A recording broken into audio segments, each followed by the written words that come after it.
This is the 2024 Washington State Gubernatorial Debate. Now, here's your moderator, Sean Owsley. Welcome to the Fox Theater here in downtown Spokane, Washington, whether you're watching here or anywhere across the state, Seattle to Olympia or beyond. Tonight's 2024 gubernatorial debate between the two finalists.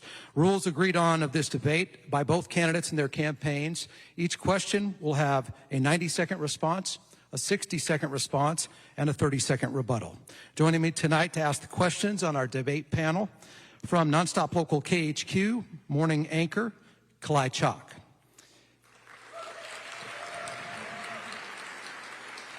And Olympia-based staff writer for Pluribus News and longtime host of Inside Olympia on TVW, Austin Jenkins.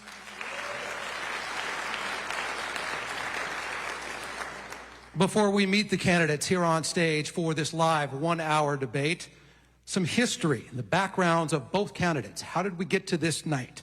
Here are a portion of their professional histories. One of the largest primary fields in years. You voted, whittling down to two candidates for governor, Democrat Bob Ferguson, Republican Dave Reichert. Two men on two sides of a similar coin, law and order, both now vying for the top job in Washington State. Ferguson is the law. He's been 12 years as Attorney General of Washington State. University of Washington graduate, started his career in Spokane clerking for a federal judge.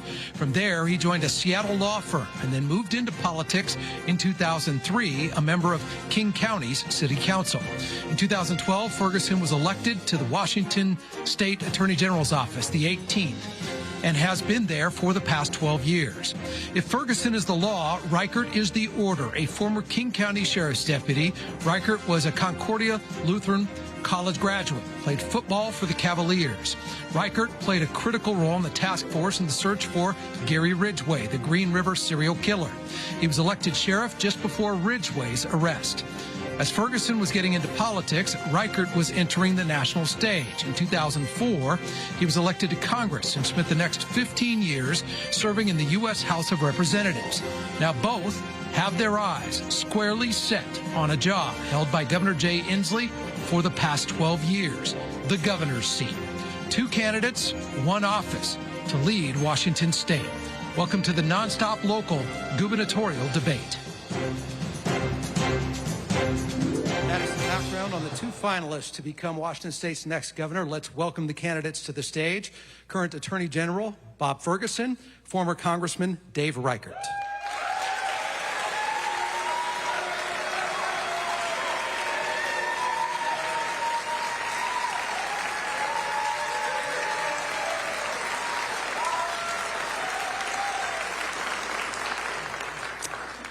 Order was determined by a coin flip backstage in the previous hour. The Ferguson campaign won the coin toss, elected to go second. Opening statements are 60 seconds. Former Congressman Reichert goes first. Ready? Are you ready? Okay. I am so anxious to be here tonight. You notice I didn't say happy. I'm very anxious to be here tonight. But I want to say, just for a moment, if you could imagine how you got to where you are today. How did you personally get to where you are today? It's all about the choices that you've made. It's about the choices your parents made, that your bosses made, that put you in the place that you are today. Same true for me. Choices that my parents made that caused me to run away from home, from domestic violence. Choices that I made later on in my career. I also believe that God has a plan. You know, the bigger question is, how did Washington State get to where it is today? Through choices, right? It's through choices that we made to elect leaders in our state that, in my opinion, made the wrong decisions, that led us to a road where we have one of the highest crime rates, one of the highest homelessness rates, people dying in the streets from fentanyl, one of the highest costs of living in the country, and one of the most, I guess, failing educational systems in the country. That is time. Mr. Ferguson. Thank you to the moderators and the sponsors. Thank you, Congressman Reichert. It's good to see you again. And most importantly, to the Washingtonians who are joining us tonight. First, it's great to be back in Spokane, where I used to live and work, just a few blocks away from here. And look, Washington State is facing many challenges. We'll talk about those tonight. Public safety, an opioid epidemic, Washingtonians paying too much for their housing and their groceries. We need a governor who's a change agent, but at the same time, a governor who will defend our core freedoms like reproductive freedom. I'm the only candidate in this race who rejects all campaign contributions from large corporations and corporate PACs. Why? Because I'm focused on Washingtonians. As your Attorney General, I've taken on some of the biggest corporations in the world when they broke the rules and returned hundreds of millions of dollars back to Washingtonians. I'm the son of a special education public school teacher and a career Boeing employee. I know who I am. I know who I'm fighting for, each and every one of you. Thank you to both candidates. Our first question tonight. The business climate in Washington State is challenging. According to a report from Lending Tree, Washington State, the nation's top state for small business failures, with 40.8% of small businesses failing in the first year compared to the national average of just above 23.2%. Last week here in Spokane, Zona Blanca announced they're closing a profitable business because they can't handle vandalism, crime, homeless impact, and try and run a business. We've seen that statewide in Olympia, Spokane, Seattle, Everett, Linwood, and beyond. What, as governor, will you do to improve the overall business climate for owners and employees statewide? Specifically, how do you humanely and forcefully impede the negative impact of those struggling with homelessness in proximity to businesses and repeated incidents of crime, vandalism, and lack of safety for those trying to work day to day? Mr. Reichert.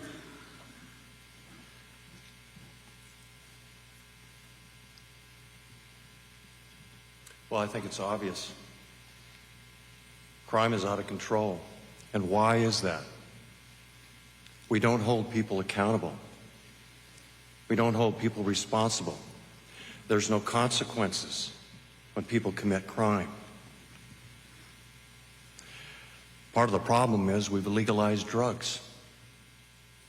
We've legalized even fentanyl.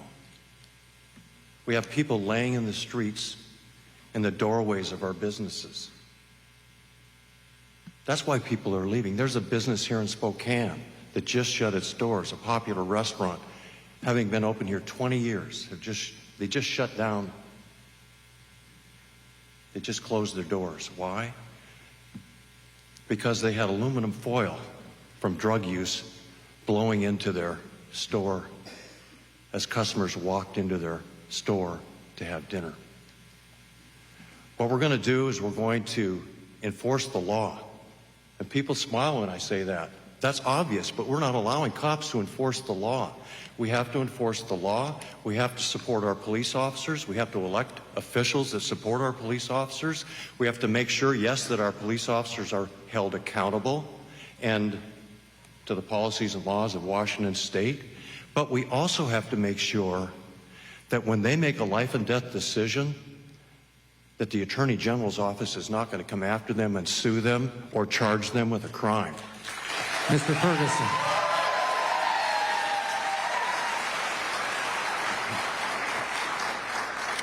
So I appreciate the question on small businesses and homelessness. Back in 1899 or 1900, my family created a business in Everett, Washington. It was a meat market. And for multiple generations, that small business stayed in my family and served that community, served food and created jobs through Depression, through World Wars.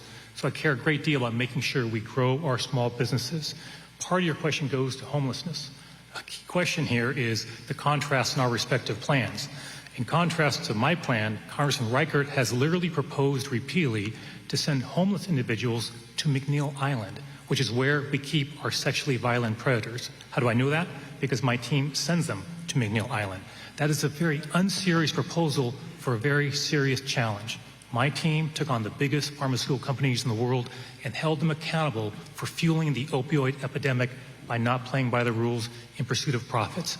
We've recovered $1 billion, and I've insisted all that money be used for treatment, and that will help address the situation we're seeing and first responders as well. Mr. Reichert, 30-second rebuttal. Okay, here's the deal. He put sexual offenders in McNeil Island. We just released 68 violent offenders this year. Are you kidding me? 1 out of 7 of those reoffend, and they're in our community. Hey, look, I don't care where we put the homeless. We need to put them in a safe place. We need to surround them with social services when we put them in a home. Time. We need to hold a hand out, a helping hand. That is the help time. them up off the sidewalk. Let's go over to our panelists, Austin and Kalae. My question is for Mr. Ferguson. A recent Cascade PBS Elway poll shows economy, jobs, and inflation is the biggest issue for voters when it comes to the governor's race. Right now, we're seeing 33,000 Boeing workers strike, demanding 40% wage increases to keep up with the cost of living. What, within your control as governor, would you do to address the rising cost of living? Thanks for that question. And just to respond to his last comment, I want to be clear, my office is the office that sends sexually violent predators to McNeil Island, Dave. And just so we're clear, 38 out of 39 county prosecutors who have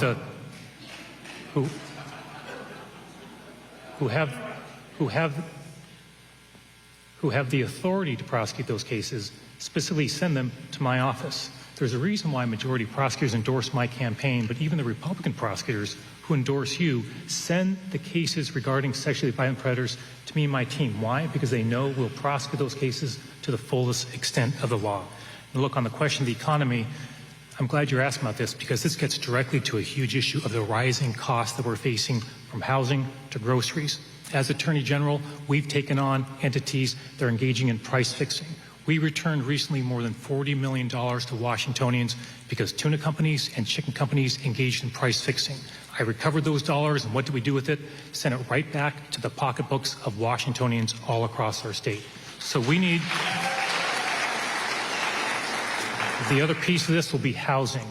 In my first term as governor, we'll construct 200,000 units of housing of all kinds. You may not care where the homeless go, Dave, but I do. We need to make sure we have housing for those folks, market housing and affordable housing for workers that will help our economy, that will help our workforce. Mr. Reichert, 60 seconds.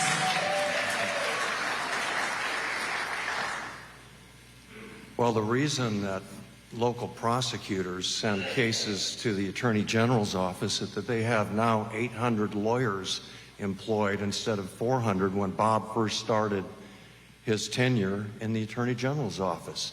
He has the lawyers to prosecute these cases. That's one reason why they send them to your office. Let's just talk about the economy. It's really, to me, it boils down to taxes. You know, what we're doing right now on this gas tax is it is a burden on each and every one of us living in Washington State. We need to pause that gas tax. We need to step back and take a look at where we're headed. Everything that we buy today is a direct result of that gas tax. Everything that's transported from your house, from the store, from the train station, from the warehouses is transported by a truck that's paying high gas taxes. Those costs are passed on to you. Mr. Ferguson, 30-second rebuttal.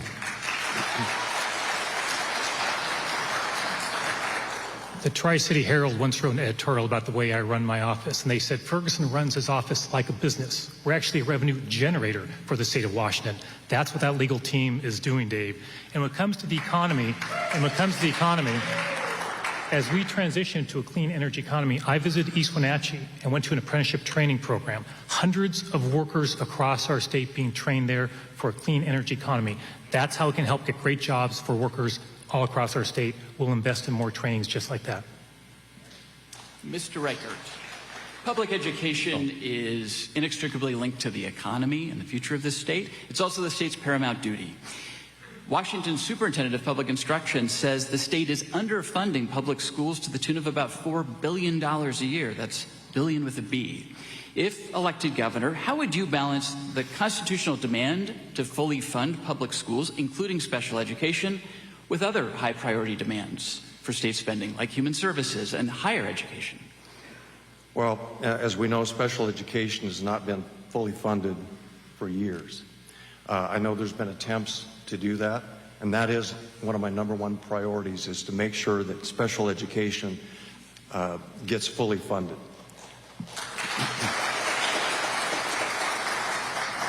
Look, we have money in the budget to spend on education. It's not a spending problem. It's an organizational problem. It's a waste problem. Let's find the programs that work, and let's fund those programs. Let's not fund the programs that are not working. It's as simple as that. Our government, the Washington State government, has a $41.8 billion surplus right now. $2.8 billion of that money is unrestricted money that we could start to move to address some of the educational issues that we have in this state. What I would like to do is to start some Head Start programs that really focus on people who are interested in the medical field, in the mental health professional field, EMTs, paramedics, teachers, even law enforcement aides. Start a Running Start program, for example, in our junior high schools so that they can start to focus on those professions that they are interested in immediately instead of waiting until college to pay those higher costs. Mr. Ferguson, 60 seconds.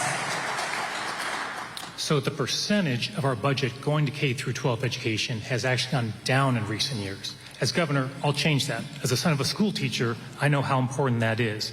And that gets down to prioritization. Our budget should reflect our values when it comes to education. Look, one of us has experience in doing that. When I was chair of the King County Council, I chaired the Budget Committee. I worked in a bipartisan way to adopt a budget that balanced our budget, had bipartisan support from politicians of a whole range of political stripes, and made the right investments for our county. Also, I'm not afraid of taking on big challenges in doing a budget. I was a King County Council member, the only Democrat, who actually supported reducing the size of the King County Council. You know, the politicians. I reduced the politicians from 13 down to 9. It cost me my job. I had to run again in the new district to stay on the King County Council. But I still support that. Why? Because we need to be frugal with your tax dollars. We need to prioritize your tax dollars, and education will be an absolute key for me as governor. Mr. Reichert, 30-second rebuttal. As I talk to teachers, they want choice too. They're tired of being dictated by Olympia as to what they can teach and what they can't teach. Teachers want choice. Parents want choice. They want to have a better education for their children. We need to give them the opportunity to choose the schools they want to go to, and their tax dollars follow them to the schools that they choose to send their children to. And by the way, one short quick note. When Bob was a member of the King County Council, he voted to increase taxes That is time. at least $1 billion. This next question is for Mr. Ferguson. The North Spokane corridor has been in the works for decades. Now funding is finally secured and a finished date is set for 2030. But with the gas tax diminishing and construction costs rising, how do you make good on that promise and the promise of projects in other communities throughout the state? Thanks for that question. And first, I do want to mention on education, what you just heard my opponent say, which is something that's important, is using a voucher system. Taking public dollars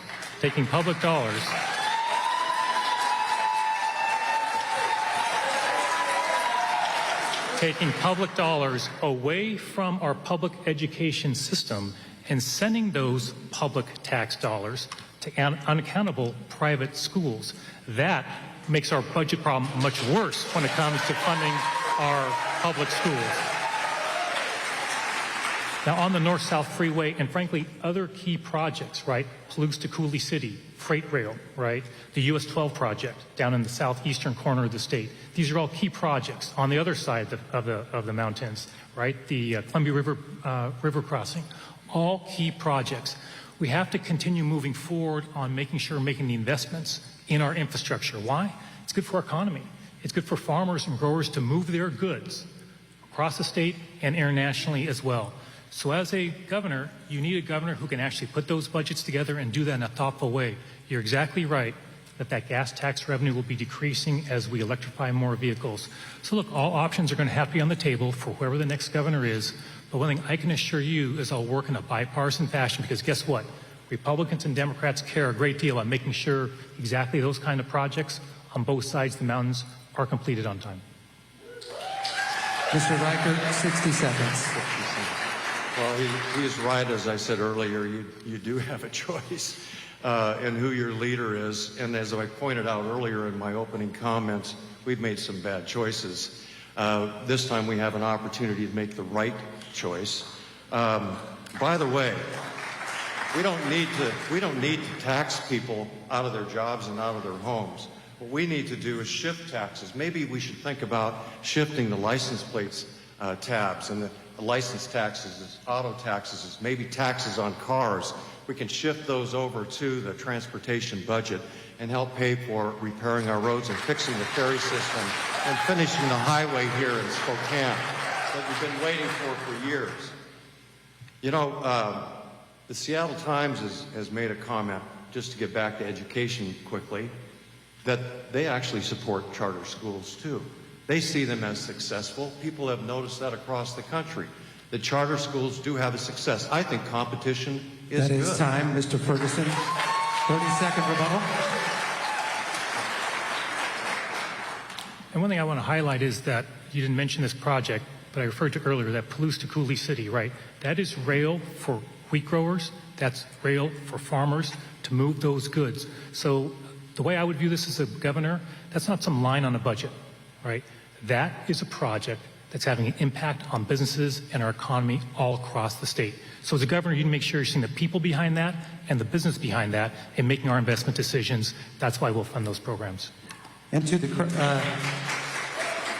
all of you here in the Fox Theater, there is enthusiasm on both sides. I just respectfully ask you to decline applause until the very end so we get as much question and answer format here with the two candidates as we have them. Thank you respectfully.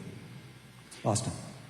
Mr. Reichert, for the past 12 years, current Governor Jay Inslee has prioritized combating climate change and shifting the state to a clean energy economy.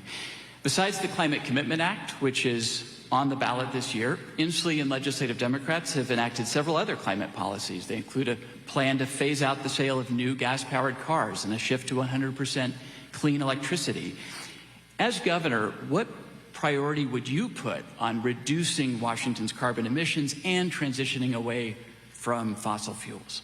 Yeah, I think as Washingtonians, we are all very keen on and astute to the issues of the environment.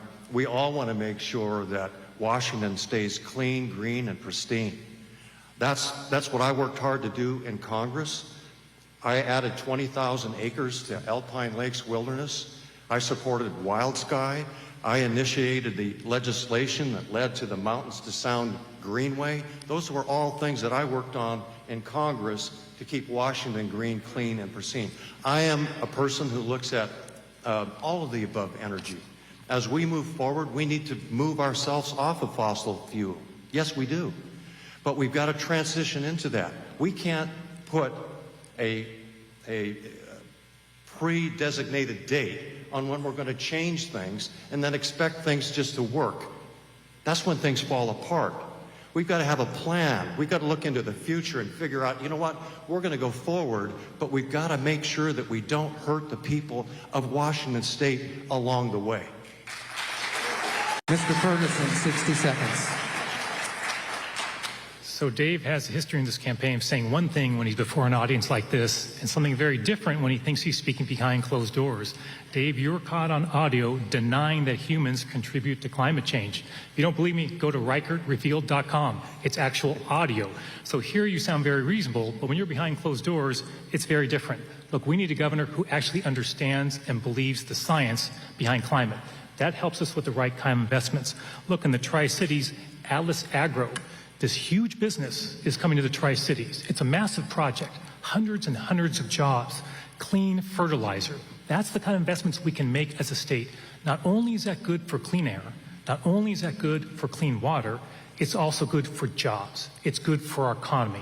And that, as a governor, is what my focus will be. Believe the science, follow the science, pay attention to jobs, and make sure we're building our economy while also taking care of our climate. Mr. Reichert, 30 seconds. It's not just pay attention to jobs. It's not just pay attention to jobs. It's all about jobs. It's about your security, job security, your family's security. And that's what we need to keep our focus on. Yes, the environment is a part of that, but we've got to work smart when we do this. And look, here's what I said. You want to go and find out really? You're going to hear lies all night, and you're going to see commercials over the next month. Nothing but lies and dishonesty. Go listen to the entire context of each and every one of each and every one of the videos and audios that he's referring to. Hold your applause, please. We have a lot of content to get to tonight. This is the portion where the candidates have agreed to ask each other a direct question. It follows the same format, a 90-second answer, a 60-second response, a 30-second rebuttal. First question asked goes to Mr. Ferguson. Thank you, Dave. When the Seattle Times endorsed me over you in this campaign, they wrote about your views on reproductive freedom. Specifically, they wrote you attended a meeting of an extreme anti-choice organization whose mission is to end abortions nationwide. The Seattle Times wrote about your response to a question at that meeting, and I'm quoting, Reichert responded by noting state law protected abortions, and now they quote your response. But what we have to do now is work towards unraveling all that. Can you explain to the women of Washington State why you want to unravel reproductive freedom in our state? Once again, taken out of context. That was a multi-question. There were 3 or 4 questions that I was asked that night, and the unraveling comment was directed toward transgenders participating in women's sports. It was also referencing the use of men in women's bathrooms. That's what the unraveling comment, Bob, was all about. We have had an abortion law here since 1970. I will enforce that law as governor. I enforced it when I was a sheriff's deputy in the 70s, kept abortion clinics open as people protested in Federal Way to close them down. My job as a patrol cop was to keep the driveway and the sidewalk open. I will protect your rights, ladies. You have the right to make that choice. The Supreme Court has made a decision. It's the people of Washington State that make those decisions for women and voters of Washington. Mr. Ferguson, 60 seconds. Thanks. Well, you can either believe Dave or believe the audio, and also his record reflects his perspective of not defending your reproductive freedom. When you were back in Congress, Dave, you voted 3 times for a nationwide abortion ban that criminalizes doctors. You voted to make certain abortions that are legal in Washington State illegal and criminalize doctors. You also, when you were back in Congress, voted time after time after time to defund Planned Parenthood. Look, in a post-Dobbs world where reproductive freedom is on the line all across our country, you have a choice. You can either elect a governor who has a history of defending your reproductive freedom, who's endorsed by Planned Parenthood, or someone who says, hey, believe him or believe the Seattle Times. KUOW reported this story. So I get that you want to deny it, Dave, but once again, you say one thing when you think you're behind closed doors and something else entirely when you're speaking to the people of the state of Washington. And you're running for governor, you can't have it both ways. 30-second rebuttal. Man, he can lie with a straight face. I'm telling you right now, what he's telling you is an absolute falsehood. I voted not once to end abortion in the United States of America. I voted on a viability law that allows women to have the choice up to 20 weeks. It's almost exactly the same law that exists in Washington State today. So don't believe him when he says this. Don't believe the ads that you see. And is this race really about abortion? That is No, time, it's Mr. not. Reichert. Mr. Reichert, time for your question directly to Mr. Ferguson. Bob, first you were on the King County Council where you raised taxes by $1 billion. Now the tax burden for families is higher than ever. Then you became Attorney General. And during your 12 years as the state's chief law enforcer, crime has skyrocketed. Murders have more than doubled. The drug crisis has gotten deadlier after you urged lawmakers to decriminalize fentanyl. If you're not responsible for any of this, Bob. Who is? Thanks for that question. First, just on that previous question, hear carefully what he said. Almost exactly the same law, right? He's acknowledging what he did back in Congress. Number two, look, my record when it comes to balanced budgets that are bipartisan is very clear. I was a budget chair at the King County Council. Look, it's not the size of a state budget, I get that, but it's still a multi-billion-dollar budget. Democrats had a one-vote majority on the King County Council when I chaired the budget committees. How do we put that budget together? I'll tell you, Dave. 2 Democrats and 2 Republicans, we locked ourselves in a room for a couple weeks, and we hammered out the details of that budget and took it to the full council. Guess what happened? Strong bipartisan support from members of both parties to adopt a bipartisan budget. Public safety, thanks for bringing that up. As Attorney General, I work with local prosecutors. We've already covered sexually violent predators. They send their cases to me there. Guess what else? As Attorney General, I don't actually have the legal authority to prosecute a case if someone breaks into your car. That's your local prosecutor. But we have a criminal division because prosecutors can ask my team to take a case if they have a conflict or lack the resources, for example, to bring a murder case. And guess what they do? Both Republican prosecutors who endorse my opponent and Democratic prosecutors who endorse me, they send their toughest cases to me and my team. Why? Because they know, Dave, we'll use the rule of law to hold folks accountable and stand up for victims year after year, county after county, case after case. You may want to belittle those hardworking folks. I value them. That is time. Mr. Reichert, 60 seconds. Well, first of all, I don't think you answered the question. Like I asked you, who's responsible? You've been there 12 years. Are you responsible, Bob? Answer the question, please. Are you responsible? If you're not responsible, who is? Who do we look to for leadership if no one takes responsibility? I took responsibility when I was the sheriff. I had to make some tough decisions, life and death decisions, when I was a deputy, when I was the sheriff of King County. I made tough decisions. And when the people asked me about it, I answered the question. Yes, I'm responsible. And you know, all he did was talk about his budget. How great he was at budgeting. A $1 billion tax increase in 8 years in King County by itself? That's crazy. And the state budget in 12 years has doubled. That is time. Not only that, his budget has doubled. Mr. Ferguson, 30-second rebuttal. So Washington State has per capita the lowest number of law enforcement officers of any state in the country. My criminal justice plan details how we're going to change that. In my first budget as governor, we're going to put together a budget that invests $100 million. So local jurisdictions, your cities, your counties, the folks who hire most of the police officers across our state can use those dollars for increased salaries, for signing bonuses. That gets first responders on the streets. That helps solve crimes and lets the prosecutors in my team, in my office, do the work to send those folks away. That is the first half of the 2024 gubernatorial debate. Thanks to both candidates for being here. Another 30 minutes straight ahead. We're going to take a break. For all of you watching across Washington State, here on NonStop Local KHQ. We'll be right back.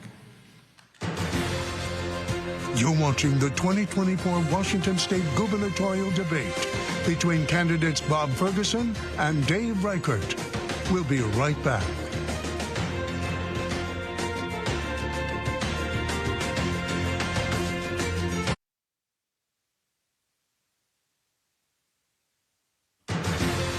Welcome back to the 2024 Washington State gubernatorial debate between candidates Dave Reichert and Bob Ferguson.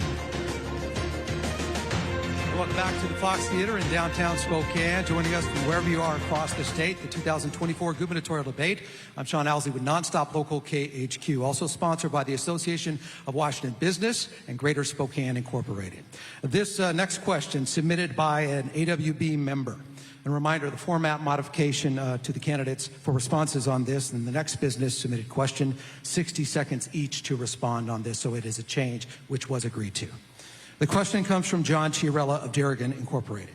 What will you do to help Washington's small businesses who have been struggling to stay afloat amid numerous state mandates and to end the perpetual cycle of automatic cost of living minimum wage increases that do nothing but perpetuate the increase in the cost of living? Mr. Ferguson. Thank you very much. In traveling to all 39 counties during this campaign, I've had a chance to listen to folks all across the state, including small business owners. One thing I've heard is, hey, sometimes we need to streamline our government on behalf of whether it's small businesses or anybody else. One thing I've pledged to do as a governor is to do exactly that. If you apply for a permit, for example, with Washington state government, and we're late in delivering that permit, you're not paying for it.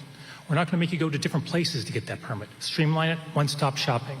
When it comes to small business, I've talked about my commitment on small businesses, but I've demonstrated that in the past. When I was on the King County Council, I worked with a conservative Republican to do what? To literally go through the King County Code and make sure we were literally tearing out pages and pages and pages of our King County Code. Why were we doing that? Because there are regulations in there, to this individual's question, that were just burdensome on businesses and served no useful purpose. The mandates no longer made sense in light of time or the change of business climate. That's the approach we need as a governor, someone who can work in a bipartisan way with someone that, oh, I'm sorry, my apologies. No problem. 60 seconds to Mr. Reichert. Well, the first thing we have to do is stop playing gotcha. Inspectors come out, look at your businesses, gotcha. Then what happens? The Attorney General's office comes after you. Nobody wants to do business in Washington state when they're afraid of getting sued and run out of business. Do you? No. We got to stop suing our businesses so they can stay in Washington state and be productive. No new taxes. That's going to be the advantage. Sometimes we have to say no in government. It's been a rubber stamp. It's been a rubber stamp for almost 40 years. It's time to have a conservative. It's time to have a Republican. It's time to have a balanced government. No new taxes. We got to go back to crime and homelessness. Big problem, forcing businesses out of our cities and out of our state. And they're overregulated. Regulation after regulation and tax upon tax. Why wouldn't you move your business out of Washington state? I would. To our next question, this comes from AWB member Steve Anderson of Wagstaff Incorporated. Regarding regulations, while the specific ratings may vary depending on the source of the list, Idaho is consistently rated in the lowest 10 states with respect to state regulations, while Washington is consistently listed as one of the 10 states with the highest amount of state regulation. If elected governor, what concrete steps, tangible steps, would you take regarding Washington state regulatory environment to ensure Washington businesses are not disadvantaged when competing with similar businesses across the state line in Idaho? Mr. Reichert, 60 seconds. Yeah, but the first thing we have to do is bring people that are actually doing the work, people who are actually conducting business in Washington state, bring them to the table. Let's sit down and have a discussion as to what rules and regulations you think need to be taken off the table. I'm open. I'm not a part of the system that's been in existence for 40 years or the last 12 years. I'm going to be a new face, a new person, a new ideas that we can talk about and think about and discuss together and move forward in reducing regulations, streamlining permits, those things that are really burdensome on businesses today. One complaint I have heard across this state, we don't have a place at the table. Businesses, plumbers, police officers, you name it, the profession, they do not have a place at the table. Our government's not been listening. Mr. Ferguson, 60 seconds. Thanks. Well, we've been listening to business in the AG's office. I created a small businesses initiative within the office of the Attorney General. What does that unit do? Advocate for small businesses when they're the target of scams. Look, if you're a small business owner, you don't have some in-house counsel down the hallway. If you get a letter in the mail saying you need a certain kind of poster to put up in your restaurant, you think it's legit, it looks legit, you pay the fee and you move on. Guess what? My team, as a part of that initiative, Dave, took on the scammers. Yes, it was a lawsuit. Took on a company not playing by the rules, harming small businesses, making them pay millions of dollars. We took that entity to court, and guess what? A judge ordered them to pay those small businesses back millions of dollars. How do I know this? I've been to every Rotary Club in the state. When I go there, I hear from small business owners who thank me and my team for doing that work on behalf of small businesses, and that's the approach I'll take as your governor. Back over to Austin and Kalae. Mr. Ferguson, nearly half of Washington renters spend more than a third of their income on housing. That makes them rent burdened. Majority Democrats in the legislature this year considered but did not pass a bill capping rent increases at 7% annually. As governor, would you support a cap on rent hikes? And what other steps would you take to address the high cost of housing in Washington? So the high cost of housing, is one of the most critical crises we're facing as a state. So multiple things. Number one, I mentioned earlier, we need more inventory. I put it right in my voters pamphlet statement for my vision for the state, constructing 200,000 units of new housing of all kinds in my first term as governor. As Attorney General, we recently took on another lawsuit, Dave, Standing Up for Washingtonians, an entity that's engaging in price fixing on rent, artificially raising rents and making Washingtonians all across our state pay more. That violates the law and harms Washingtonians and goes exactly what Austin's getting at, higher rents. That's unacceptable. So look, I'm open to proposals that address exorbitant hikes. Look, the good news is most landlords don't want to do that. They want to play by the rules, but we need to make sure that we have a housing market that works for all Washingtonians. One more thing I'll say on housing, which was a key part of your question. Look, housing is buried in the bureaucracy of state government. The head of housing is buried in commerce. I'm going to pull that person out and that team out, and guess what? The head of housing is going to be a member of my cabinet. So every time I'm having a cabinet meeting, I'm getting an update, Austin, in real time about how we're doing on addressing the affordable housing crisis that we have in the state and making sure we're working in public-private partnerships to address this key issue. One thing in going to all 39 counties, this issue is the one I heard the most from Washingtonians. Mr. Reichert, 60 seconds. Well, hey, if it's in this voters pamphlet, it's got to be true, right? I mean, I believe him. He still hasn't answered the question, who's responsible? Look, he sued Value Village. It cost us millions of dollars and lost. He lost. It cost us millions of dollars. He sued the chicken company, the tuna fish company, and he sent out $200 checks. Remember this? The $200 checks went to deceased people. That's efficiency? And that's how you're going to fix the problem? That's how you're going to reduce your budget? You know what we need to do? We need to make it easier for renters, for landlords, to evict people who aren't paying the rent. We need to change the squatter laws.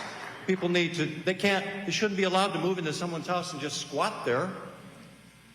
We need to change those laws. We need to change and streamline the permitting system. That is time. Mr. Ferguson, 30-second rebuttal. Sure, I'll just take my 30 seconds. You mentioned Value Village. It's true, we lost that case. It's literally, Dave, the one case we brought on behalf of Washingtonians that we lost. We've won 700 or 800. And those are cases that have returned literally hundreds of millions of dollars back in the pockets of Washingtonians. We've also had debt relieved for millions and millions of Washingtonians, totaling $1 billion. That's the work my team does every single day to do what? To stand up for everyday Washingtonians. My question is for Mr. Reichert. Some Republican-led states have passed anti-DEI laws, and now some major companies are getting rid of DEI efforts. As governor, what direction would you give to the state's Office of Equity, and what's your message to Washington businesses in their approach to DEI efforts?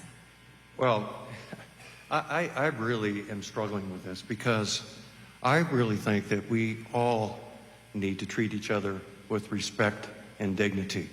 And that should be taught in our schools no matter what.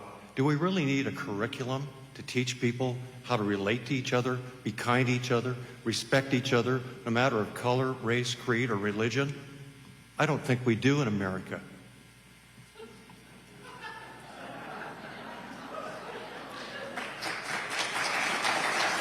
It's the land of the free, it's the home of the brave. It's a land of opportunity. And we need to treat everyone with respect and give each other the same opportunities that we would expect for ourselves. So, no, I don't agree with DEI, but I do agree with treating people with respect and hiring the best people. That's what I did when I was the sheriff. I had an all-female staff, chiefs and majors, and the commander of my internal investigation unit. Why? Not because of their color, not because of their sex, but because they were the most qualified people. That's what America's about.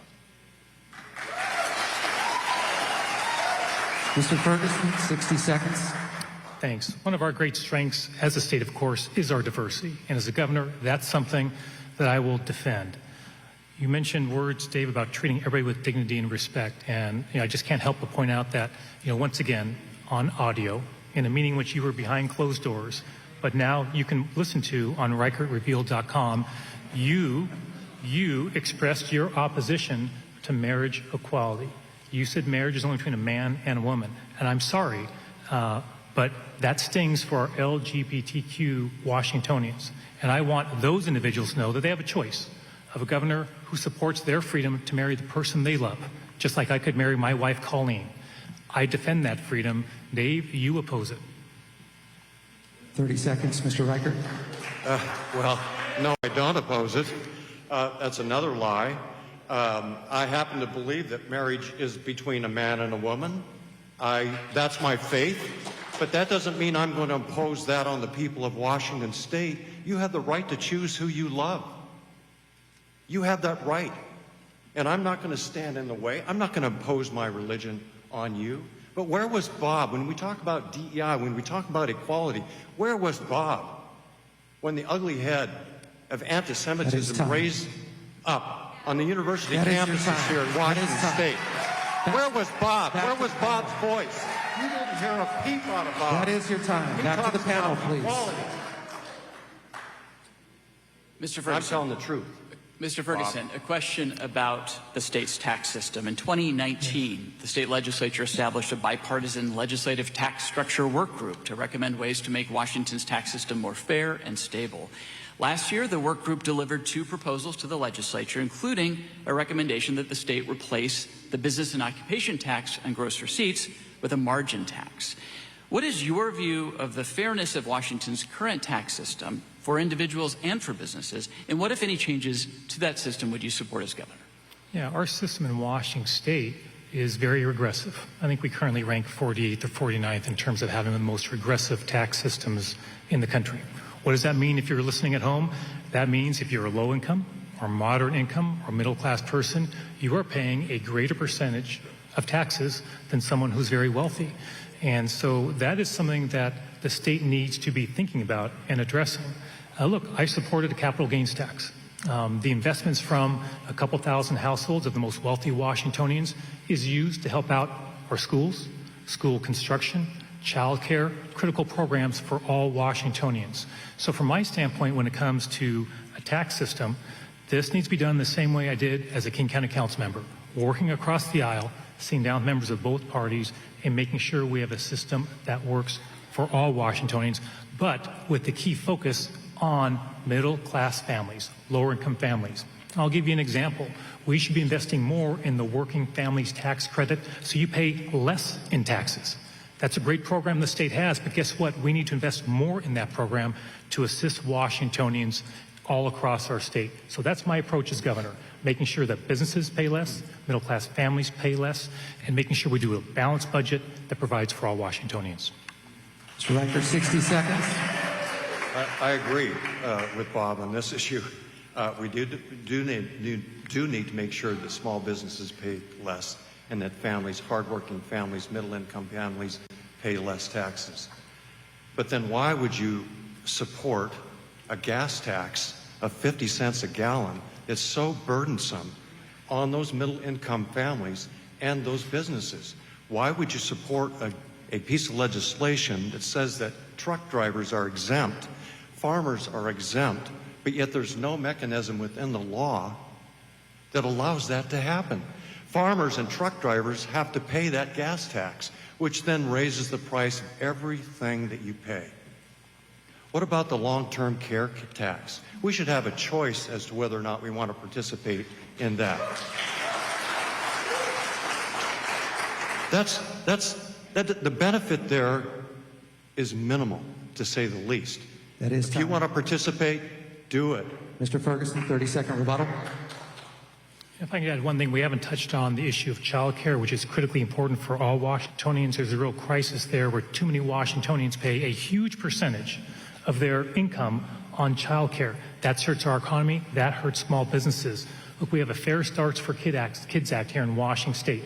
That's a good start by our state legislature. We need to invest more in that so working people across our state can get childcare that's affordable and still work in our public sectors and private sectors and help fuel our economy. My question is for Mr. Reichert. You guys have expressed your stance on abortion, but we have a more specific question that I'd like you to answer clearly and as you listen to this. More women are coming to Washington from Idaho and other states for abortion services, and Governor Inslee has taken further steps, including stockpiling mifepristone and putting money into the state budget to cover abortion costs. As governor, would you maintain these efforts? And would your priorities around abortion care be the same or different than the current governor? Is that to me first? I'm sorry. Yes. Yes. As I've said before, I currently support the laws that are on the books in Washington State. So yes to your question. I would support the current laws today. I want to get onto child care real quick. Here's what I would propose. Okay, you want to talk about access? I'm for access. Absolutely for access to abortion. I'm absolutely in support of Governor Inslee's initiatives to supply abortions from people out of state. Does that answer your question? Now on to child care. 60 days, we need to increase the family care, that bonding period of time to 60 days. And we can do that within the existing budget. The other thing I would propose as far as taxes, let's not tax baby food. Let's not tax diapers. Let's not tax baby essentials. I'm going to work with the House Democrats and the Senate Democrats to put together a bill that actually helps middle-income families raise their children without paying taxes on baby essentials. 60 seconds, Mr. Ferguson. So, of course, I support the governor's actions and the legislature's actions on this issue. I might add that when it comes to, you mentioned mifepristone, that's the abortion medication used in the majority of abortions in Washington State. Look, I filed a lawsuit against the Biden administration, a president of my own party, to ensure access to mifepristone. Why? Because a federal judge in Texas was threatening to issue a nationwide ban on access to mifepristone. Look, here's what you want in a governor. Someone who's willing to take on a president of his own party to fight and defend your freedoms. We took on the Biden administration. We're winning that case, and that's why we preserve access to mifepristone.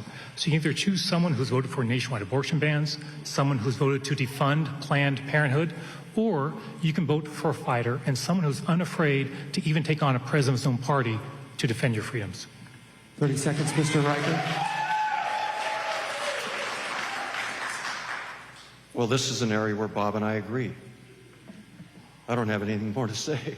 I agree with what he said. I support the current laws in Washington State. That takes us now to our closing statements. Each candidate will have 90 seconds. We begin with Mr. Reichert. Okay, tonight,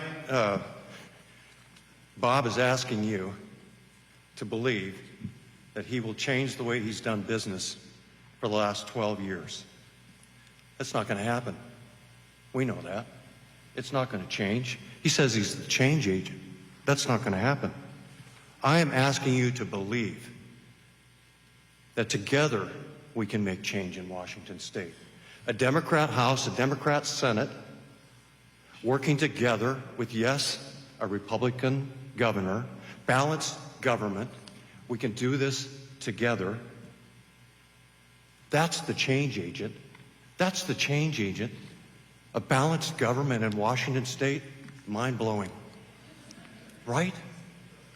We can do this. And what we'll work toward is a government based on leadership, on integrity.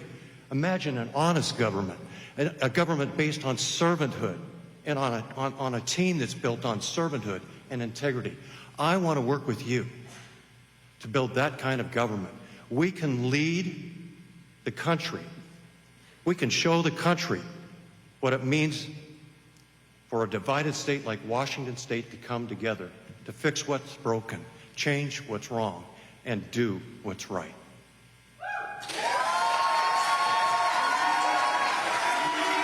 Mr. Ferguson, 90 seconds.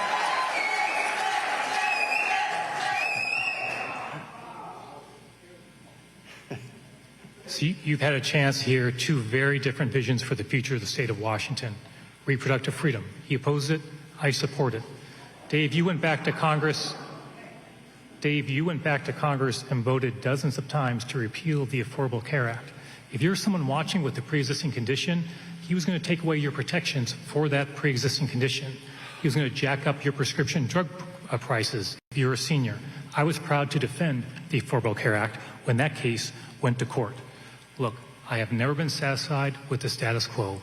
When I first ran for the King County Council, I took on a 20-year incumbent who happened to be a Democrat and the chair of that county council. I had no support from Democrats, no elected officials, but I won that campaign with a grassroots operation. As an Attorney General, I've taken on the Obama administration and the Biden administration to stand up for workers and your reproductive freedom and won time after time. As your governor, we're going to make public safety a top priority. We're going to hire more law enforcement officers. You're paying too much in housing. You're paying too much in groceries.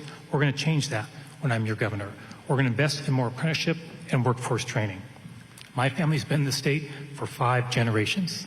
I'm looking forward to watching this debate with my teenage kids and my wife calling a little bit later on. But this campaign is not about my family. It's about yours. I will defend your freedoms, and I'll advocate for you each and every day if I'm elected governor. Thank you very much.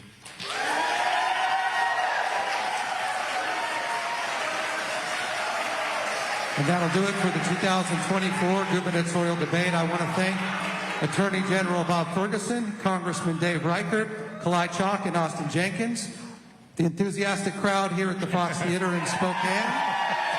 Thank you. And on behalf of NonStop Local KHQ here in Spokane, wherever you're watching, we're enthusiastic. 47 days till election night.